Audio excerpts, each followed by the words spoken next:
Hello friends, welcome to ChillatIndianstyle. இன்னைக்கு இன்ஸ்டன்ட்டா டேஸ்டியான வேர்க்கடலை சட்னி பண்ண போறோம். இது பிரேக்ஃபாஸ்ட்க்கு ஏத்த ஒரு சூப்பரான சைட் டிஷ்.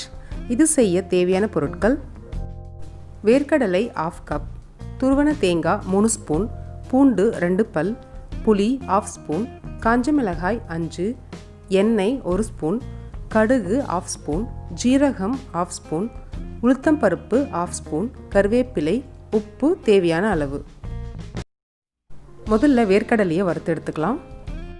பேன் சூடு பண்ணி அதில் 1/2 கப் வேர்க்கடலை சேர்த்துக்கோங்க.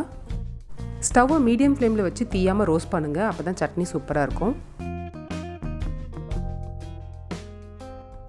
கொஞ்ச நேரம் வறுத்த உடனே இந்த மாதிரி வேர்க்கடலையோட தோல் தனியாக வந்துடும்.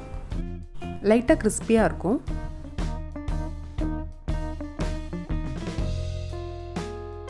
நல்லா ரோஸ்ட் ஆகிடுச்சு. ஸ்டவ் ஆஃப் பண்ணிடலாம். கொஞ்ச நேரம் ஆற விட்டு அதோட தோல் எடுத்துருங்க. இந்த மாதிரி ரெடி ஆகிடுச்சு. இப்போ சட்னி பண்ணலாம்.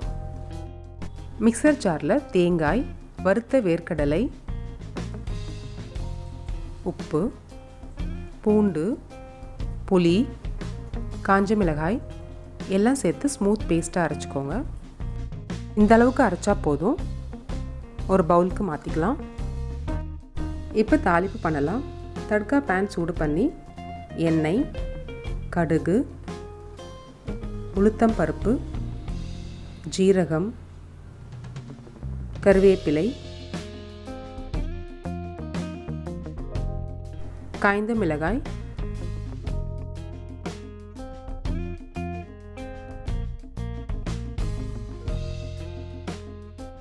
லைட்டாக மிக்ஸ் பண்ணிவிட்டு சட்னியோடு சேர்த்துக்கோங்க.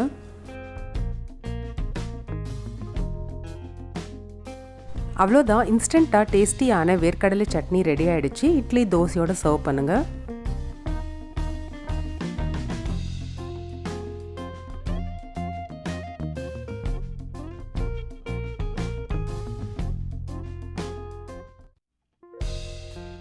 இந்த சூப்பரான சட்னியை நீங்களும் வீட்டில் செஞ்சு ட்ரை பண்ணி பாருங்கள். எப்படி இருந்ததுன்னு கமெண்ட்டில் சொல்லுங்கள். மறக்காமல் சில்லட் இண்டியன் ஸ்டைலுக்கு சப்ஸ்கிரைப் பண்ணுங்கள். தேங்க்ஸ் ஃபார் வாட்சிங்.